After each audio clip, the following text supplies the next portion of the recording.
Hello, I'm Charles Mallet with an interview for UK Column. Posted with this will be notes and links that pertain to the interview, and they will be available at ukcolumn.org.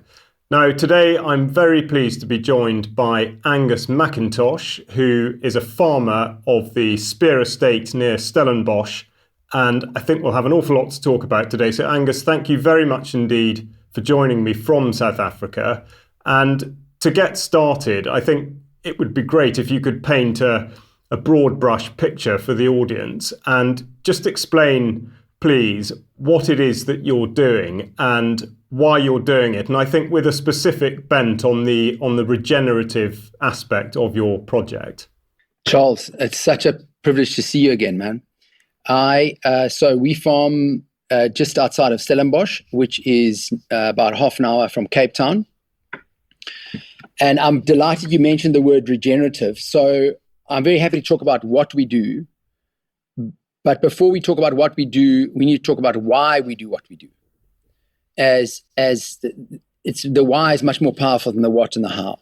At the fundamental motivation behind why we do what we do is that the human species, to quote Vandana Shiva, is committing species-wide suicide.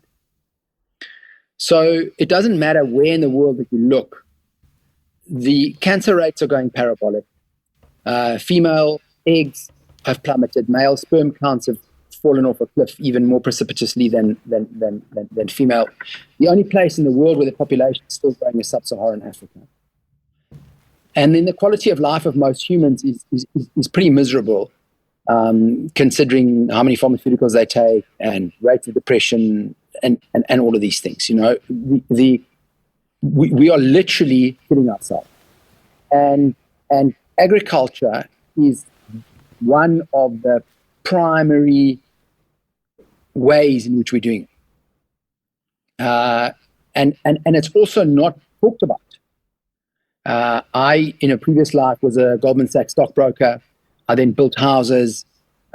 Nobody, until I by chance stumbled on this regenerative agriculture, really cared about their food. You know, we've grown up in this world where we're told it doesn't matter what we eat, what we think, what we do, what we say. There's a pill to fix everything. And so then if we go back to agriculture, there are only two forms of agriculture. It's a binary exercise. You're either improving the environmental ecosystems on your farm or you're not. And the easiest way to measure that is what's happening with the carbon in the soil. You can measure biodiversity and water and all these other things. But if you're increasing the carbon in your soil, you're increasing the scaffolding of life. And everything from there is a virtuous upward circle. Whereas if you're pulling the carbon out of the soil, which sadly most of agriculture does, then you're breaking down all the systems. It doesn't matter where you travel, Charlie. You can travel through the UK, we can travel through the US, we can travel through Africa. Most farmers are involved in a destructive exercise. And it's mostly not because they're actually destructive people. They come from a system that is extractive. So we've got to talk about the capitalist system within which we all function. It's an extremely short-sighted, extractive system. So I'm happy to talk about what we do. If you'd like me to touch on that, it's really very simple. We raise livestock. We produce wine. We do a little bit of organic vegetables. And the way we improve and then we've got what they call rewilding, which I think a lot of British people are familiar with. So these are areas of the farm that we have taken the livestock away and we have introduced hundreds of thousands of indigenous plants and rewilded areas. But the livestock grazing is really interesting. We were the first farm in Africa, and we might even be in the world, to be paid carbon credits for increasing the carbon in the pastures where the cattle graze. Because one of the favorite, I don't even know how to describe this, one of the favorite daggers hurled at this already fearful human population that has been cowed into believing 1.5 degrees warmer caused by all the CO2 is going to mean the end of life on Earth for us, and therefore we've all got to be vegan. I mean, it's an obscene lie, and I do hope we can unpack it, because veganism is an ecological disaster for the Earth. So our regenerative agriculture method is proven to regenerate the soil. At the same time, therefore, the biodiversity is increased on the farm, the water holding capacity of our soils is increased, and we are producing nutrient-dense food off the farm. That's a brilliant sort of opening summary. There's loads of stuff that I'd like to go back into. I think the one thing that you've brought out already is, and I think merits further investigation, certainly for the UK audience. Obviously, this is not going to be exclusively consumed by UK audience, but is the carbon credit side of it, and I think perhaps apparent or sort of possible contradiction between what you're saying about like you say, people being driven mad by this idea that that sort of death and destruction looms if temperature warms up by 1.5 degrees and all the rest of it, and yet certainly in this country the application of things like carbon credit schemes has been considered very controversial. Will you just explain the background to that and why it is that you sort of picked that route, but also to what extent your business model is dependent upon it? Okay, so I'm going to take your answers in reverse question. Our business model is not dependent on carbon credits at all. Okay. They've always been a small cash injection. Half of the net income received has always gone to our staff, which also makes it a unique project in the world. So carbon credits have fallen out of favor primarily, for two reasons. A lot of people don't agree with the principle that you must pay, the polluter can pay someone who's not polluting. Okay? That's one of the things. The second, I believe second reason why carbon credits have sort of collapsed is what I call blowback against the ESG phenomena. So a lot of woke and politically correct and modern politicians are jumping on the climate change frenzy, and I do want to just now talk about climate and how it's changed on our farm and my issues around climate change, but they're using that as through the veil of ESG, very much actively supported by the World Economic Forum, to impoverish people and not do anything to improve the environment, but make a lot of people, unfortunately, make very few people a lot richer from this whole thing. So that's one of the reasons carbon credits is it's blowback. You're familiar with the principle of blowback, right? Like one of the reasons for all this migration into Europe is blowback for the Europeans destroying countries in the Middle East. And so that's one of the things that makes me hopeful about human beings is they do, most of them eventually have enough of being trodden on, and then they stand up and there's blowback, and often it's quite destructive, but at least some humans have spine and stand up for themselves. The other reason that happened with the collapse of carbon credits is that there was the biggest company in the world was doing carbon credits called Vera. They sold millions of dollars worth of carbon credits for forestation. And this was proved to be, how can you put this politely, overstated. And so a huge amount of faith disappeared out of the market. And from, ultimately, any market is only kept alive by faith. I do believe that carbon credits should form part of the remuneration of farmers who are doing the right thing, because they are improving the ecosystem. Just because the pricing mechanism hasn't worked yet, or if you're improving the environment, doesn't matter who pays you. You should be paid for improving the environment. And similarly, if you're destroying the environment, you should be fined for that. In South Africa, how is that being handled? Obviously, what you're doing, by the sounds of it, makes you in a very, very small minority. So, how do you see things elsewhere in South Africa? And also, what sort of pressures are put upon you, either by the government or other organisations, to sort of make life difficult for you, as it were? So, Charles, tell me this. When does a farmer complain the least? Well, that's a very good question. There are a number of ways in which we could answer that, because I was going to come on to the way in which farmers are being pressured in this country in terms of taking taking land out of food production and therefore having a dependable income which doesn't require the risk of all the very many inputs into food production, which actually is something I wanted to come on to later. But essentially, when things are going to plan and whether it's livestock or crops are behaving as they're supposed to, which obviously is a minority of the time. No, it's in February because it's the month with the least days. Okay, fair enough. Although this will be a leap year. So that's the context of farmers complaining, and I am so happy that the Germans and the French, and it's going to happen soon in England because the British just don't have the balls that the Europeans do, but they'll grow them soon. The Americans are also starting to press, and the mainstream media has completely shut out the farmers' protests, completely. But these guys have had enough, and good for them. I saw a newspaper that said apparently Paris has got 3 days left of food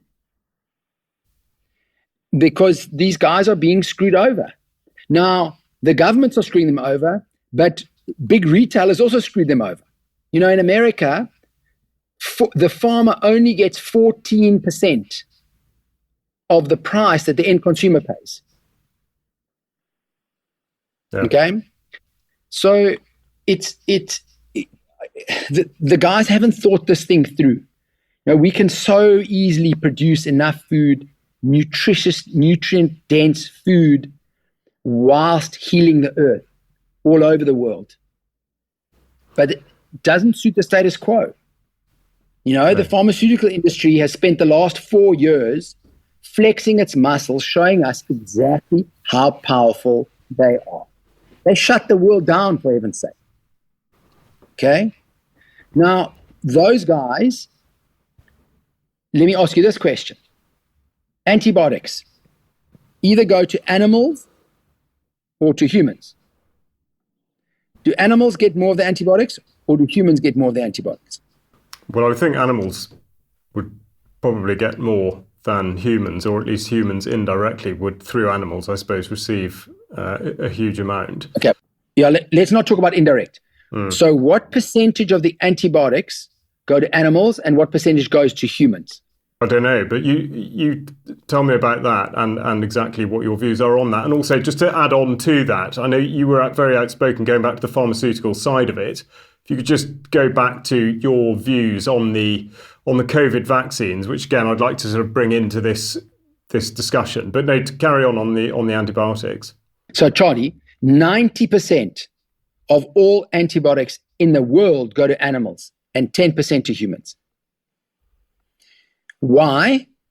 Because the clever people and the rich people and academia, which is fully captured, have ordained that you need to raise animals in cages, in confined animal feeding operations.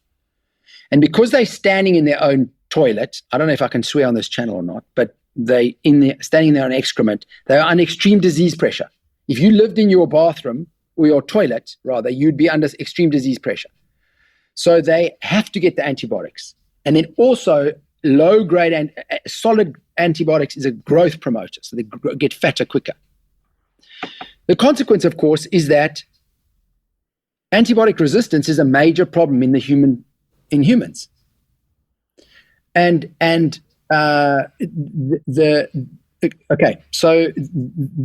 Those guys, what I'm trying to tell you is it's not in the vested interest of the pharmaceutical industry to allow change. And you can't blame them. Oh man, if I was making 90% of my money in a certain market, highly profitable, highly, highly profitable. And guys are threatening that. I'll do everything to close them down. And that sort of pressure that you talk about, how is that affecting you? Is it affecting you? How have you been able to work into a system where you're operating outside of that? I think people will be very interested to know how you've come to sort of occupy that space and how that puts you at odds with those that aren't doing what you're doing. Okay.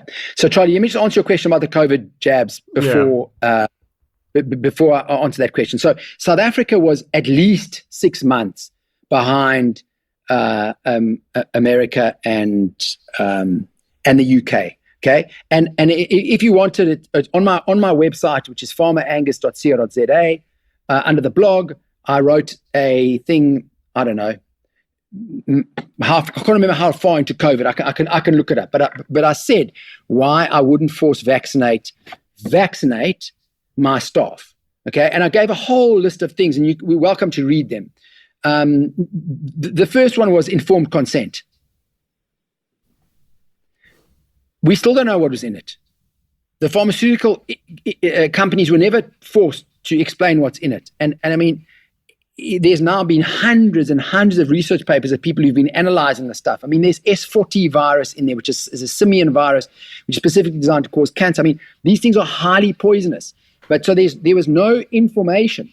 So if you don't know what's in it, how can there be informed consent?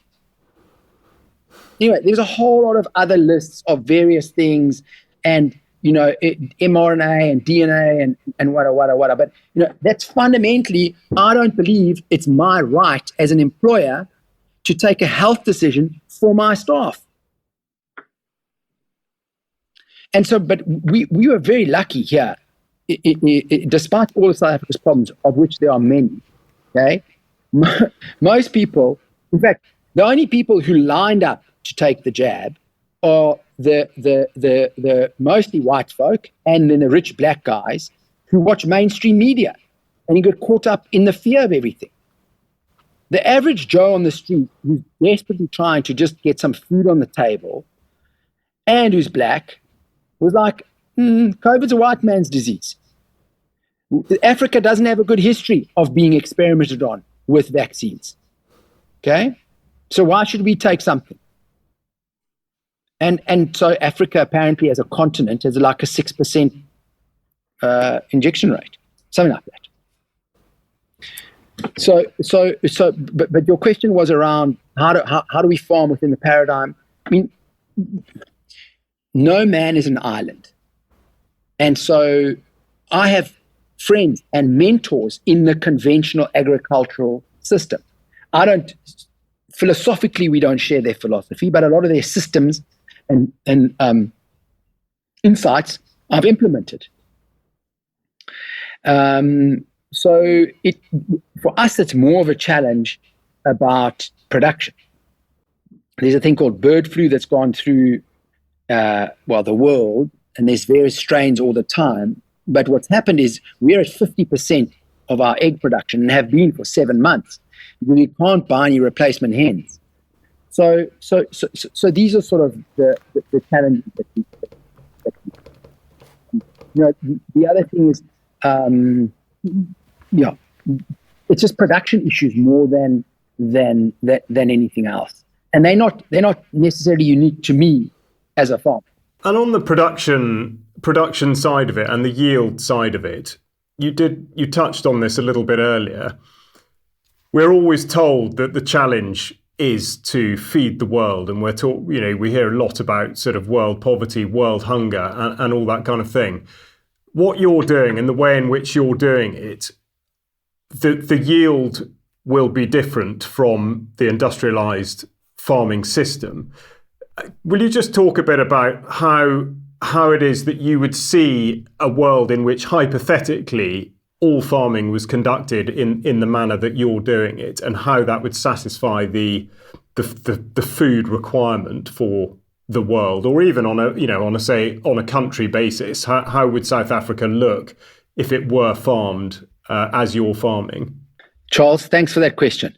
And we do farm tours all the time, and inevitably this is the question people have. How are you going to feed the 9 billion by 2050? Okay. And there's a lot of answers to this thing. So just give me a bit of time, if you don't mind. My first observation is that the current system is not feeding anybody. It's making humans sick and polluting the planet. So why on earth would anyone in their right mind support a system that is destructive like that? So any alternative should be embraced and supported. And the reason it's not is testament to the corporate capture of governments and academia. I'm told that the only country in the world that is mandated to be fully organic, and apparently it's got to happen by 2025, is Russia. Now, I don't speak Russian. I've read a lot of Putin's speeches, but he does strike me as someone who genuinely has his people's interests at heart. You tell me Rishi Sunak, who's just signed a £2.5 billion deal with Ukraine, where he's going to send all the money to Ukraine, has British people's best interests at heart. Please, man. So the system doesn't feed anybody, and it's highly damaging to the environment. Okay. Regenerative agriculture, which I'm going to talk a little bit of detail about now, produces nutrient-dense food because that's the elephant in the room. We are a malnourished species. And as long as we stay malnourished, we are going to be incapable of being human beings. And what I mean by that is living in peace, being happy. You know, things human beings are designed to be. But we're not manifesting them, okay? Because we're malnourished.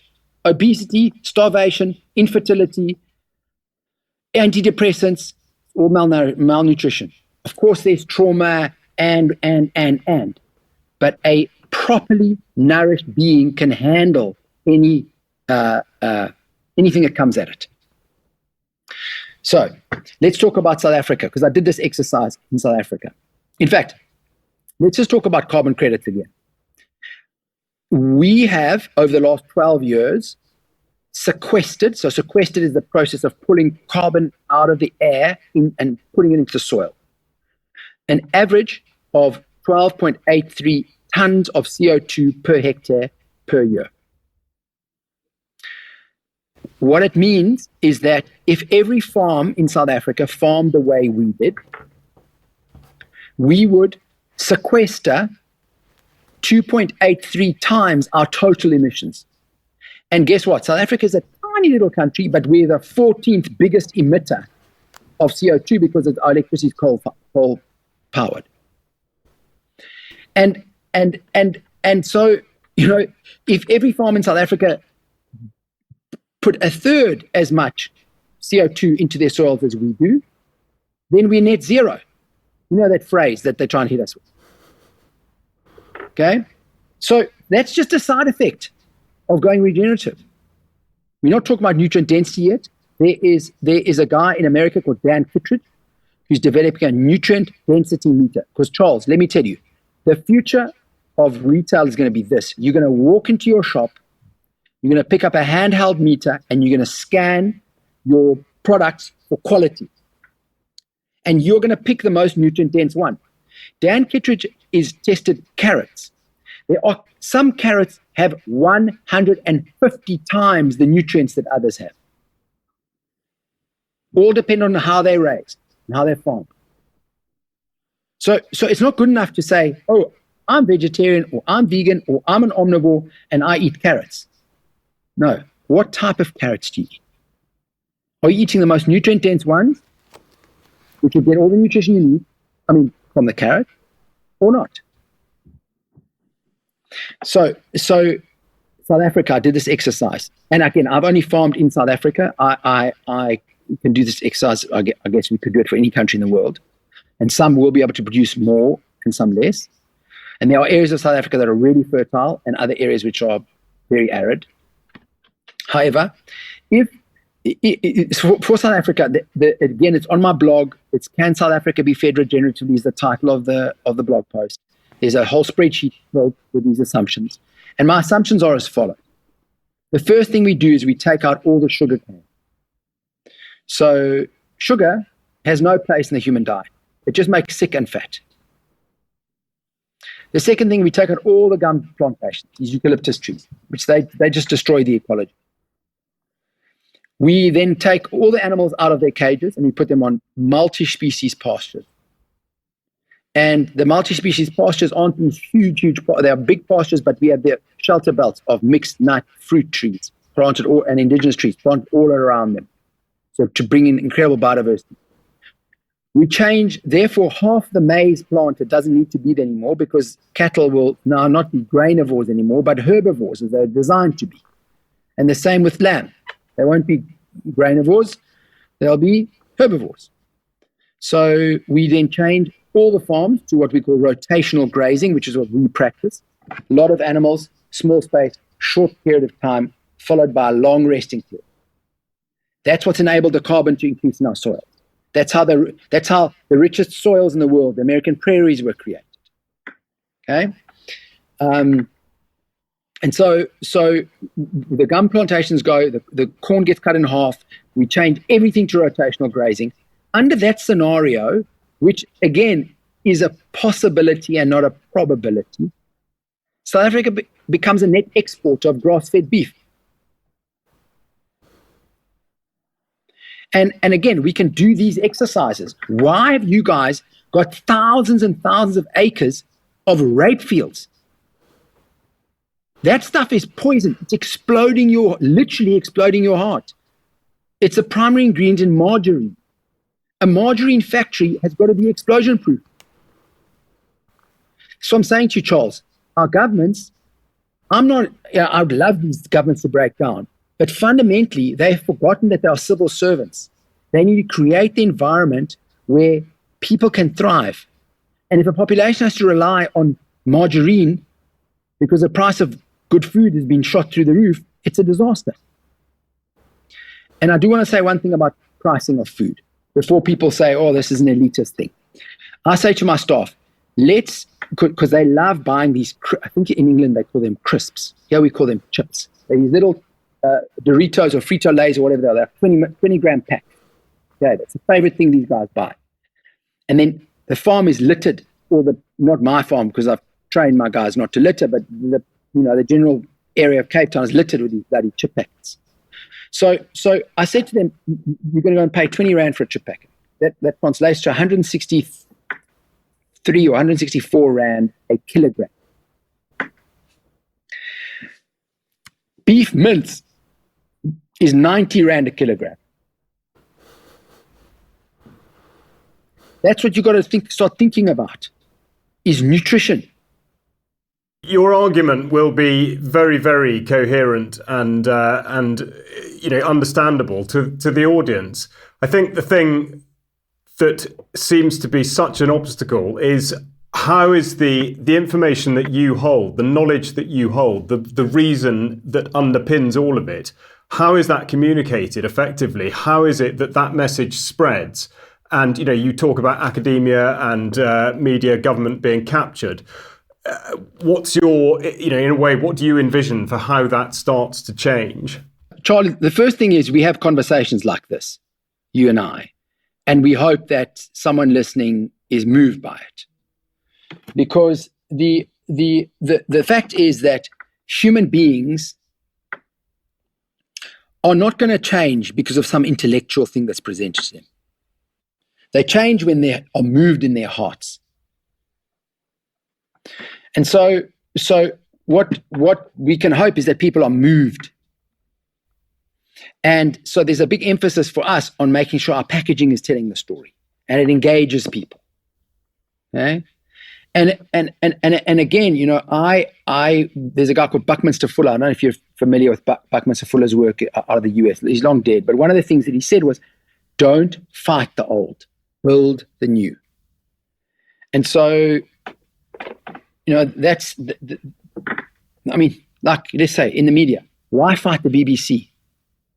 just create new media. And the BBC is so part of the old. It upholds everything that's abhorrent about the old. So just don't get pissed off with them. Look at them every now and then to see what's happening in the madhouse, but just build the new. And it's harder building the new depending on where you are.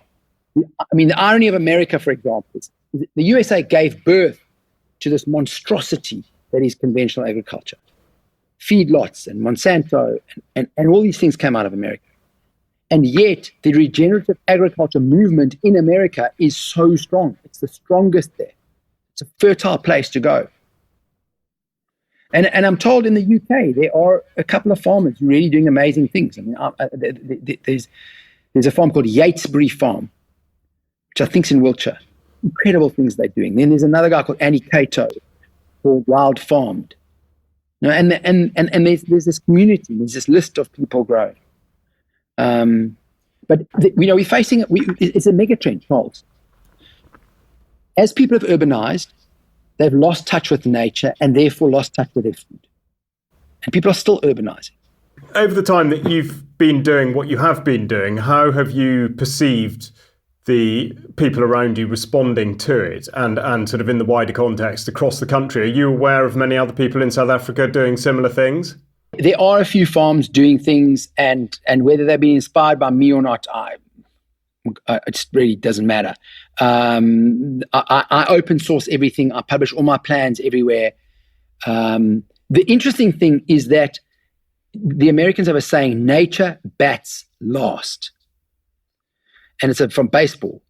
And conventional farming is so much in violation of nature that even the most hardcore conventional guys are slowly being forced to become more biological and therefore more regenerative in their thinking.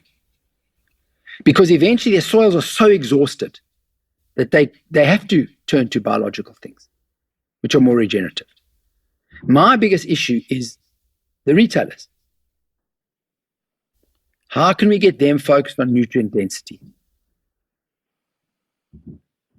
And then, of course, does it suit the retailer to produce super healthy foods, nutrient-dense foods? You know, you'd rather produce addictive foods to get people to come back, loaded with sugar, loaded with palm oil, all these things. Because what you want to do is you want to create long shelf life. Will you talk a bit about your sort of routes to market? You know, you talk about the retailers and how that side of it works. So will you just explain a bit about how you reach your customer base with that in mind? So pre-COVID, 65% of my clients were hotels and restaurants. That went to zero and it forced us to get involved with big retail. When I talk about big retail, I'm talking about national retail. We always did have some local shops where we used to sell to. And I wasn't treated. I was actually fortunately very well treated by big retail. And so we unfortunately broke up with one retailer. We're still in with another retailer, and we're doing fine. They pay us well. I haven't had a problem with them. I do believe that it's a nice way to get your products out nationally. It has its challenges. We are very lucky to collaborate with certain people to help us get our products to market. I'm actually looking at the moment of sending some of my stuff to Dubai, which a lot of people are very critical of. Oh, you must produce locally for local consumption. My view is, I might have some local consumption, but if I'm being paid a proper amount of money somewhere else, so be it. I'll send it there. So we spend 50% of our time focused on production and 50% of our time focused on marketing. Because if you have a brand, you're a price maker. If you're a commodity producer, you're a price taker. And I told you earlier, farmers only get 14% of what the end consumer pays. Mm-hmm. They've taken all the risk. Yeah. All the risk. They've done all the work. They've had to wait months for their cash. The system, whether you're a regenerative farmer or a conventional farmer, the system is stacked against you. It just is. And my only hope is that as people get sicker, they start realizing, there's something wrong. And we need more people like you interviewing farmers like us and get people to cotton onto it. But I'm very happy that the farmers I need to investigate more about the messaging that the farmers in Europe are sending. And now I see in America are sending to their governments. I don't know if they're necessarily saying, look, you need to support regenerative agriculture. I'm pretty sure they're not doing that. But they are saying we are tired of being screwed over. And I think for me, it's inevitable that this kind of stuff was going to happen in the death stages of capitalism. Because the capitalist system is extracting every single thing that it can. But these farmers they're done. You can't extract any more from them. Now they want their lifestyle. I mean, in Holland, they want to take half of the farmers' land. Half of the land. Holland, second to America, produces the most food in the world. It's an agricultural marvel. Yeah, I think people, certainly a United Kingdom audience, will be completely sort of gripped by this. But it seems the most daunting aspect of it for those that are producing food and at the mercy of either the supermarkets or the big cooperatives, making that step to change what you're doing. And that feeling of complete insecurity, it seems that's what's sort of imprisoning people within the current system. And so I think, your story, I hope, will be a really, an inspiring one. But obviously I think I'm right in saying that you have gone into it from day one, wanting to do it in the manner that you are. So just go back a little bit to prior to that, because obviously you have, your family background is in farming. So in a way, it's not a massive surprise that you've come to be doing what you're doing. But just explain a little bit about how it was that you went from, particularly the Goldman bit being in that system and then ending up where you are. I mean, the sort of the genesis of your philosophy, I guess. Yeah. So you are right. I did grow up on a farm. I was very blessed to spend my youth on the farm. However, we would only live half the year on the farm, and the other half of the year we lived in Cape Town. My father was in Parliament. And so as a result of that, he never farmed for any prolonged period of time. He always had farm managers farming for him. And also he didn't have a direct relationship with the end consumer. He was a commodity producer. I mean, he did produce bulls for other farmers at one stage and did it quite well. But, and there was no discussion of regenerative agriculture, and it's just no one talked about it. And so no one knew anything about it. We didn't go back to the farm. I didn't really want to live on the farm. And also the farms went under a land claim, which turned out to be a 7-year fight between my father and the government, and it was a totally bogus land claim. But all the farms around him had eventually given up, so he also sold out to the government. So there's no future for us on the farms that we'd grown up on anyway. And I wanted to get into finance, and I miraculously got into Goldman Sachs in the early 2000s, which is a long, lucky story. And I was there for just over 4 years. My promotion was to Tokyo to do a different thing called derivative sales. We ummed and ahed about it, declined it, because we just had our second child. And I think when you have children, you start thinking about your upbringing, and we had a particularly blessed and happy upbringing. And so my wife hadn't had quite as rural an upbringing as I did, but we still had this option of 23rd floor of a building in Tokyo or build a house on a farm in Stellenbosch. And it was a very big decision at the time. Financially, it's been a bad decision. So if I stuck it out at Goldman for the last 20-something years, it'd be very different. But in every other aspect, it's been the right move. And so I didn't leave Goldman wanting to farm. I just wanted to grow up, bring my young kids up. We ended up building a house. It ended up being a clay house. As you can see behind me, it's a carved, the walls look carved, but that's clay that we built them out of. And I must apologize also that I didn't open both curtains equally. We actually closed that curtain, so I hope the light's okay. You should have told me at the beginning of this interview that light was a problem. And so what happened with me, Charles, was in June of 2008, I read a book by Michael Pollan, Pollan, called The Omnivore's Dilemma, which is the most extraordinary book about the world's food systems. I'd never thought about the world's food systems until then. And I put that book down and said, because the book basically deals about 3 food systems in the world. And the middle part of the book is devoted to a grass-based regenerative agriculture system pioneered by a man called Joel Salatin in the US. So I put the book down and I said to my wife, I want to be like Joel. And so that's what we started, December of 2008, on a little part of the farm. I now manage the whole farm. It's been organic certified for a long time. So every day I'm learning more and more about where we are. So I'm 180 degrees of where I was 20 years ago.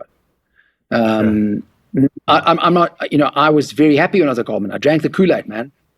But my belief system today is very, very different from what it was then. And have you seen, as a result of what you are doing, have you seen people make similar sort of ideological journeys sort of as a result of what you're doing? No, listen, Charles, I don't think so. The farmers I know who have and are converting to regenerative agriculture have really come to it in and of themselves. I mean, for example, probably the biggest regenerative farmer in the country, who's not organic yet, but very close, was his young son, little baby, was sort of playing around in the potato field. And it suddenly dawned on him what he'd been spraying on that potato field. And he was horrified. And that was the thing that started this process. Just go into a bit of detail on that. Just talk a bit about the chemical sort of, piece of it, because obviously there will be people listening who are au fait with the types of things that do get sprayed and introduced into the food system. But just give a bit of detail, a bit of background to that, please. I guess the conventional agriculture system is a manifestation of the fear-based system, which is, and again, I was fortunate not to have gone to agricultural schools or studied agriculture at university, because those guys are indoctrinated in a fear-based system. If you don't spray this, this is going to happen. If you don't spray this, this is going to happen. If. Whereas, like potatoes, for example, you can't believe how many poisons are sprayed on potatoes. Okay? I saw a post from someone this morning, and I'm pretty sure it was in the UK. These guys planted a wildflower meadow around the potato field and had a conventional potato field, on the neighboring farm without any biodiversity near it. There were 75% less aphids, potato aphids, on the potatoes that were near the flowers than on the other ones. Because what's happened, because we caught up in this mindset of disconnection, of little widgets, we can't see things in context. We can't incorporate a lot of things into our systems. We have to compartmentalize everything. So it's just a potato field. It was just a wheat field before that. Whereas this Yatesbury farm I was telling you about in I think it's in Wiltshire, might be in Somerset. So Yatesbury farm, those guys have biodiversity which is off the charts on their farm. But they spent 2 years where they have these multi-species pastures, they call them herbal lays, the cattle graze there, and then they work that stuff into the soil and then they plant their crops. So they don't need to use any pesticides and fungicides and herbicides and, you name it. They're organic and biodynamic, the products that come off their farm.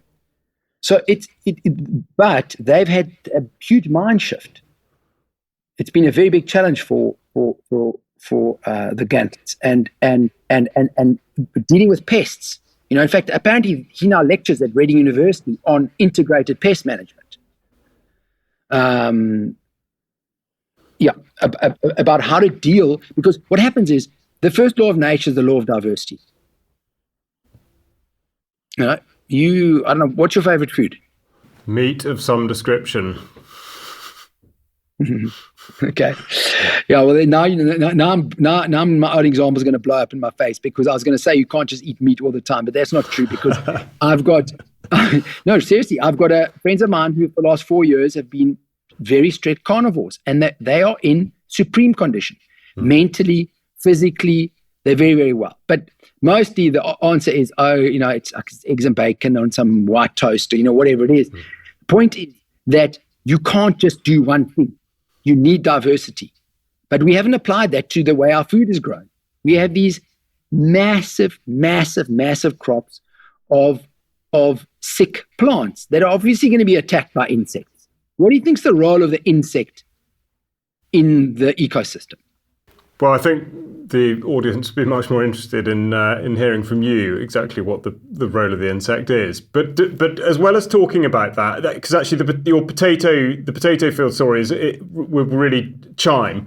I've spoken quite a lot on UK Column News about the various environmental land management schemes which are sort of underway in the UK. That's what they call them, and that's basically setting aside land. So in principle, it sounds not a million miles from what you're doing. You have areas of land that, as you would describe, are rewilding. In the UK at the moment, the ministry is saying, well, all right, well, we will pay you X to put that amount of land into, like you say, wildflower meadow or reed bed or whatever it is. But they're not seeking to change any of the agricultural practices that are going on around those areas. So from what you're saying, in actual fact, the effect on biodiversity is presumably going to be very limited. Yeah, Charles, we sort of, in a way, we're circling back to what we've spoken about earlier, which is until you can measure the pesticides and the poisons in the food that you buy in the supermarket, agriculture is not going to change.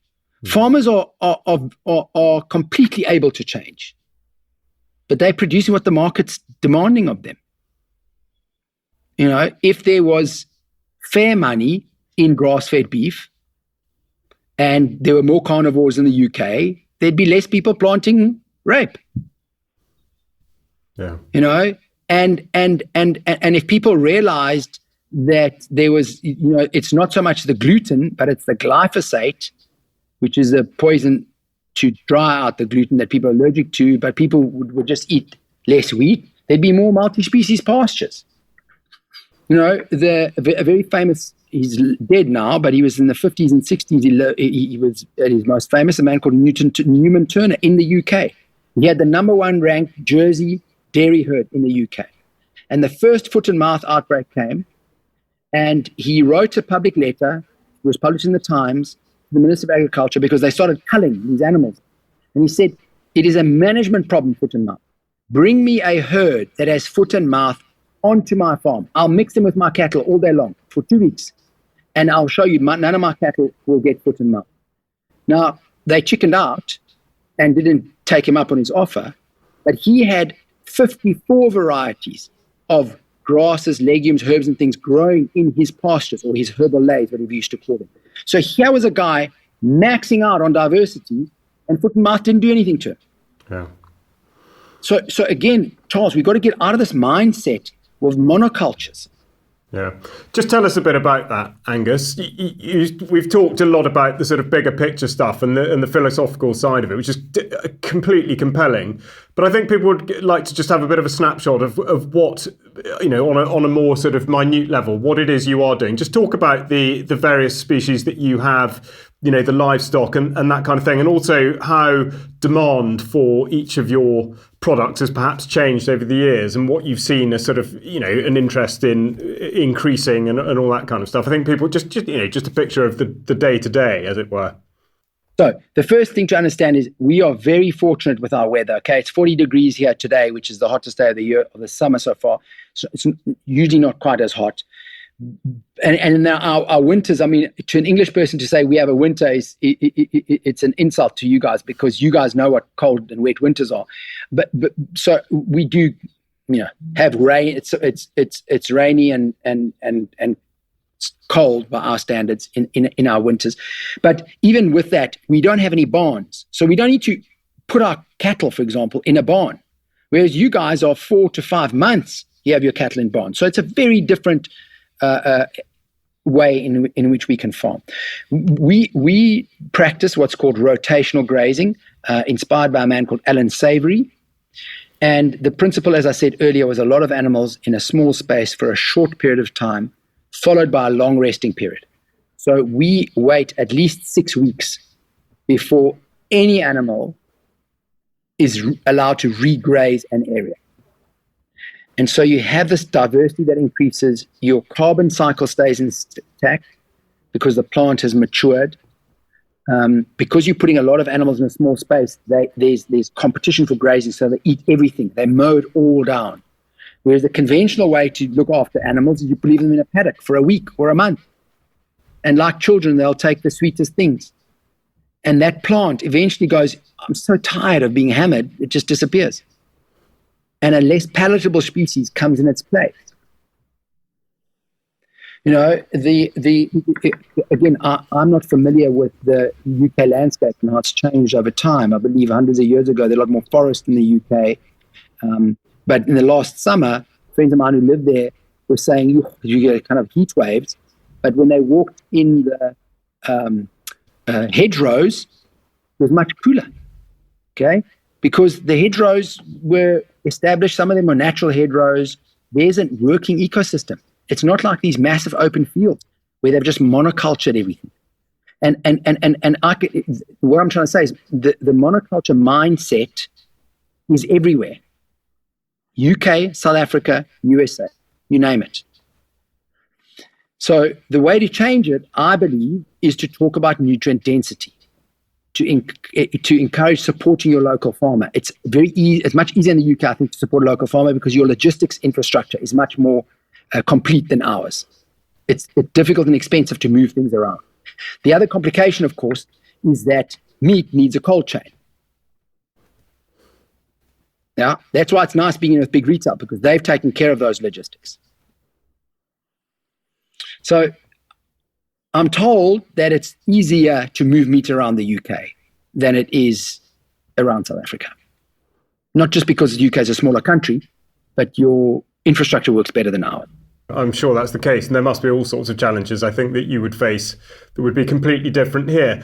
Just give us a quick insight into your relationship with the government and how, I mean, do they play any part in what you're doing, and do they have any influence over the way in which you do what you do?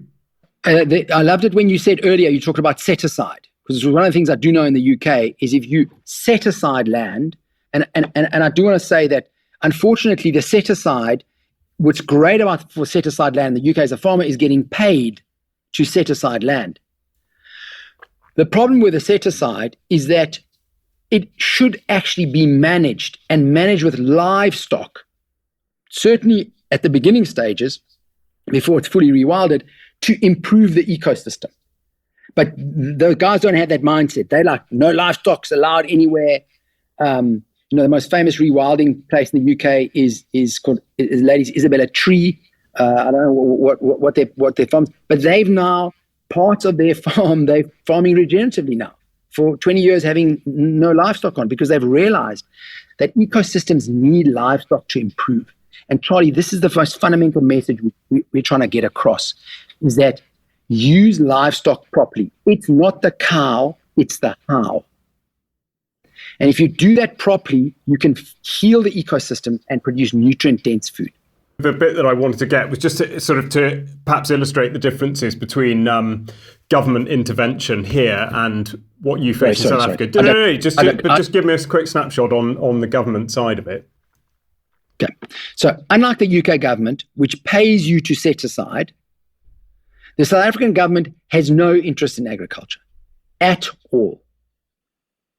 Now, we, for example, live in the Western Cape, which is near Cape Town. It's one of 9 provinces in the country. It's supposedly the best run province. And it is. If you drive through South Africa, it's pretty obvious that the Western Cape has got its stuff together and the rest of the country is really going backwards pretty quickly. Despite that, 4 years ago, I sold 85% of my egg company to my staff. So it's an 85% Black-owned, employee-owned egg company. We've tried for 4 years to get government funding to support us. just with various things. Still nothing. My latest conversation was last week with one of the officials who I've got to know quite well. He's a very sweet man who said, he refers me through the committee. He's kind of steering me through the whole thing. He says, it's just no one makes decisions in December and January. So 2 months of the year, no one's prepared to make any decisions. And what do I ascribe this to, if I can anticipate a question? I ascribe it to the fact that there are no consequences for being a bad civil servant. There's no downside. Just to interject again, just on that, just to sort of take it to its limit, what I was going to ask actually is whether you consider there to be any bias against you because of the views that you hold, being, sort of away from conventional practice. I call it conventional, but, the sort of industrial practices. Do you think there's any bias in the system loaded against you? And the reason I ask that is because a lot of the views that you would espouse, or the things that we've covered, during the course of the interview, would certainly in the UK be considered very controversial. And we've talked about sort of what's in mainstream media and all the rest of it. But do you think that your stance has any bearing on whether or not, the government or the civil service would engage with you on that? Charlie, answer is no. The government couldn't care less whether I'm farming regeneratively or destructively. The government just doesn't care about agriculture. In fact, most people don't care about agriculture. Interestingly, I believe there's this, I really believe it there, and I've experienced it firsthand. There's a stigma or a bias in the English-speaking world against anyone who's not an engineer, a doctor, a lawyer, maybe a UK column media person, or stockbroker, which I was, and now I'm a second-rate citizen. Friends of mine haven't overtly said it, but like, what happened to you? You went from being a stockbroker to a farmer. You arrive and say, oh, my daughter's now dating a plumber. People will be appalled. The Germans don't have that. The Germans don't have bias against the artisan. So it's a stigma that's a problem. Those are, for me, much more challenging as a farmer than whether I've got a loud mouth about regenerative agriculture or not. I don't feel any of that part. That's a really interesting insight. And actually, just sort of related to that, like the status of a farmer, but also bearing in mind what you were saying about your staff taking on a share of the egg business and whatnot. It's so hard to get any sense of an accurate idea of things from the UK. In the mainstream, there's a lot of reporting and a lot of counter-reporting on the situation of white farmers in South Africa and violence against white farmers in South Africa, land claims and all that kind of thing. What's your view of that? Charles, there is an epidemic of violence in South Africa. There are supposedly 4,000 farmers who've been murdered since 1994, okay, which is now nearly 30 years. My neighbor down the road from me, as the reason I was 2 minutes late getting on this call was I was responding to my neighbor. Okay, he's 3 farms down from me. Now he's on a main road. I'm just off a main road. But last night he wasn't attacked, but they took one of his cattle. They butchered it in the field, took everything except left the hide there. Okay? So if a lot of farmers in a lot of the rural areas, they've moved their families into town and they will commute out to their farm. So there is definitely a attack on farmers. The third biggest political party in this country is called the EFF. Their big a leader thing, they had a 10-year celebration. Kill the boer, kill the farmer, kill the boer, kill the farmer. Okay, so let's say you've killed the farmers. How are you going to eat, big man? Have you thought of it? No. Yeah. But so it's a problem. But crime is a problem in South Africa. And I've got a lot of, if you want to, we can talk lots of theories about it, but at its fundamental basis, there's no consequences for committing crime. That'll be very sobering for people in European audiences to hear. I mean, to what extent can you sort of mitigate against that? And sort of tied into that question is, what's your, where do you see your own business and land going in the next few years? Okay, so the other challenge that faces farmers in South Africa, which is why so it's called EWC, expropriation without compensation. So the government has been trying for maybe 6 years, 7 years, to push through legislation for expropriation without compensation, because apparently it's righting the wrongs of apartheid 30 years down the line. What it actually is that the guys have looted and stolen so much that there's nothing left to loot or steal except private property. And so this is purely a Trojan horse with which to steal private property. Okay, but like Mugabe, it's convenient to target the farmers. Okay, I mean, Mugabe was a brilliant politician. It was the most amazing example of a diversion tactic. From his own corruption, his own stealing, turn it on to the farmers, predominantly white farmers in Zim, take a country which was the breadbasket of Africa to be almost entirely dependent on food aid. I mean, it's extraordinary what happened there. But what I'm saying to you is that the political environment is very much anti-farms and anti-farmers. But our government, the ANC government, is anti-poor. So I don't feel any worse than poor people do. All the legislation passed in South Africa in the last 30 years is anti-poor. It's not neutral on poor, it's anti-poor. Every single bit of legislation that goes to the African government makes life worse for the poor. Yeah, no, that's a fairly grim thought. We're going to have to start sort of winding up. So just give me an idea, or let's give the audience an idea of where you see your project, sort of your project going, and what developments you anticipate happening, either on a local level or a sort of global one in terms of food production over the next 5 or 10 years. Yeah, I mean, I've got to distinguish between what I would dream would happen and what I think would happen. Okay, fair enough. What I dream would happen would be that scenario that I sketched from you earlier. About how to turn the world regenerative, and governments actually legislating against poisonous foods and executing against poisonous foods. It's not right that a government allows margarine, which explodes your heart, to be sold in the shops. And then, of course, where does margarine come from? It's rapeseed and palm oil. They cut down 36 football fields of rainforest every hour of every day. Mostly palm oil, soya, corn. You've destroyed biodiversity. So I'm unfortunately think that the status quo and the vested interest, remember we referred earlier in our conversation, the pharmaceutical industry in reference to the 90% of antibiotics go to animals type scenario. The vested interests are so strong that these guys would rather see everything go extinct than admit that they are damaging things and change it. So really, Charlie, the only hope is to bypass this system. Okay? Encourage the retailers to only sell organic food, because that's the healthy stuff. Try where you can to support a local farmer. It's not going to come from government.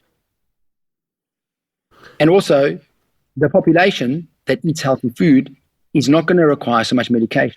So expect blowback from the pharmaceutical industry.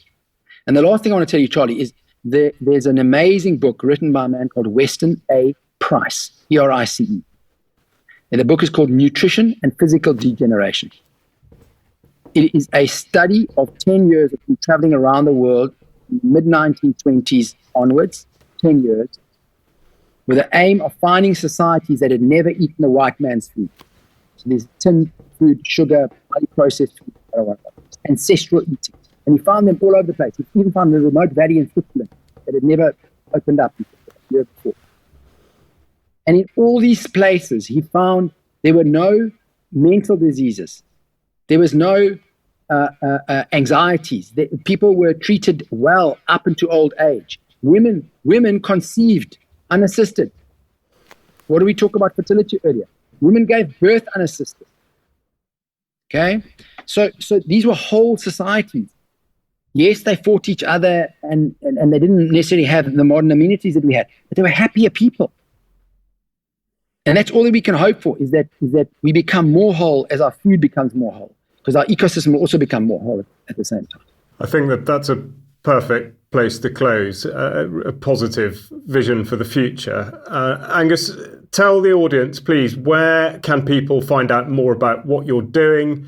And particularly for, I'm sure, the viewers and listeners who are in South Africa, where exactly does one go to meet Farmer Angus and see what he's up to? Yeah, Charlie, so we have a website. It's farmerangus.co.za. For my sins, I'm on Instagram. That's probably that's the best way to keep up to date with what's going on the farm. And that's Farmer Angus Spier, S-P-I-E-R. We welcome visitors to the farm anytime. We've got a total open door policy. We do have once a month on a Sunday, for those who work during the week, a tour. It's quite fun. Yeah, man. And reach out to us. If you are not already supporting the UK column financially, I hope that you will consider doing so that we can continue to put on interviews with people as engaging as Farmer Angus. And details and links for this interview will be with it at ukcolumn.org. So it just remains for me to thank Angus very much indeed for what's been a fascinating insight into an area of life that is of completely critical importance. So Angus, it's been a complete pleasure to talk to you. Thank you very much indeed, and keep in touch.